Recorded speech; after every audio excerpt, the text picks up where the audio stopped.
Bonjour, j'espère que tu vas bien. Le triste drame qui est arrivé dans notre communauté dernièrement m'a amené à me poser beaucoup de questions. Vous savez, après chaque situation dramatique, il faut s'asseoir, prendre du recul et se poser les bonnes questions. On a beau pleurer, on a beau mettre l'émotion, compatir, si on ne se pose pas des bonnes questions, ni toi ni moi, nous ne sommes à l'abri. Alors je me suis dit, mais qu'est-ce qui peut expliquer que les couples africains arrivent au Canada, une terre propice à leur épanouissement, leur bonheur à tous les niveaux, financiers, sanitaires, sociaux, et que on se retrouve plutôt à avoir des couples qui se déchirent du jour au lendemain, sachant qu'on vient d'un milieu culturel et économique où c'est très difficile, mais quand même on arrive là-bas à avoir des couples qui ont 25 ans de mariage, 30 ans de mariage, 60 ans de mariage. Qu'est-ce qui peut donc expliquer cette situation? Et alors, je suis sortie avec 4 points qui, selon moi, peuvent être à l'origine de ce que nous vivons aujourd'hui.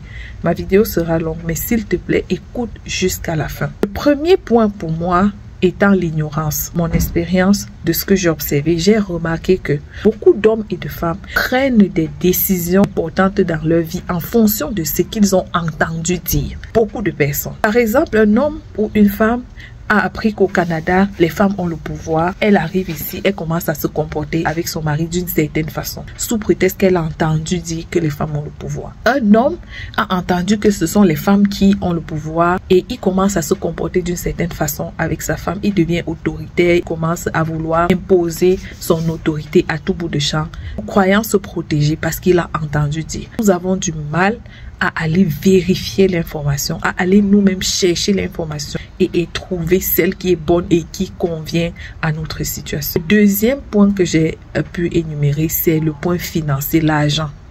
L'argent sépare beaucoup de couples ici. Ce n'est pas quelque chose qui est nouveau, je ne vous apprends rien. Des femmes qui, dans leur pays d'origine, ne travaillaient pas parce que monsieur ne voulait justement pas que madame travaille. Mais ici, ils arrivent dans une terre où monsieur travaille, madame travaille, et il y a une sorte de rivalité qui se crée au milieu du couple. L'argent d'un couple devrait l'aider à atteindre les sommets.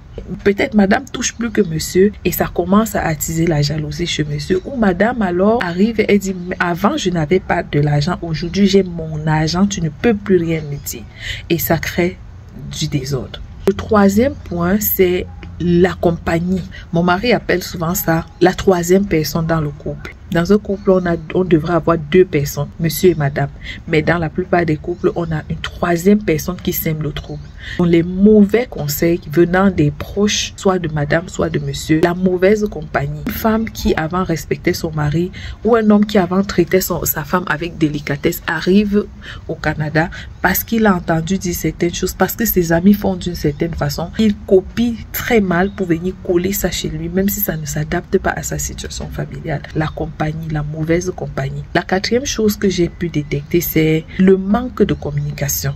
Les couples de notre communauté ne communiquent pas. Et comment veux-tu mieux connaître, cerner la personne qui est en face de toi si tu ne communiques pas? Dans un couple, la communication devrait être la base. Si monsieur t'a fait quelque chose que tu n'aimes pas, trouve des façons polies et respectueuses de lui faire savoir ton ressenti. Si madame s'est comportée d'une certaine façon, tu n'as pas aimé, trouve la façon polie parce que tu l'aimes de lui faire comprendre que tu n'as pas aimé cet écart de comportement. Un couple est censé communiquer. Si tu ne communiques pas, tu accumules. Et ce qui s'accumule peut se transformer en un poison destructible à un point qui ne dit pas son nom. Le 5e point que j'ai détecté, c'est la cachotterie. La cachotterie. Un couple ne devrait pas avoir de secret l'un pour l'autre. Couple, la parole de Dieu dit que l'homme quitte son père et sa mère et s'attache à une femme et les deux forment une chair. Sitôt que la cachotterie commence à s'intégrer dans un couple, que ce soit dans le domaine financier, que ce soit dans le domaine des pensées et quoi que ce soit, si la cachotterie s'invite dans un couple, c'est déjà un divorce qui est en train de se préparer. Un couple devrait être transparent, monsieur transparent envers madame, madame transparente envers monsieur, pour éviter certains chocs de la vie. Parce qu'il y aura des secousses, il y en aura toujours dans la vie. Des situations compliquées à gérer, il y en aura toujours. Maintenant, la façon dont le couple met ensemble pour gérer la situation fait toute la différence. En tout cas, dites-moi en commentaire si les points que je viens d'évoquer font du sens. Et dis-moi en commentaire, d'après toi, qu'est-ce qui peut bien justifier ce genre de choses? Et quelles sont les pistes de solutions que nous pouvons exploiter pour limiter le massacre?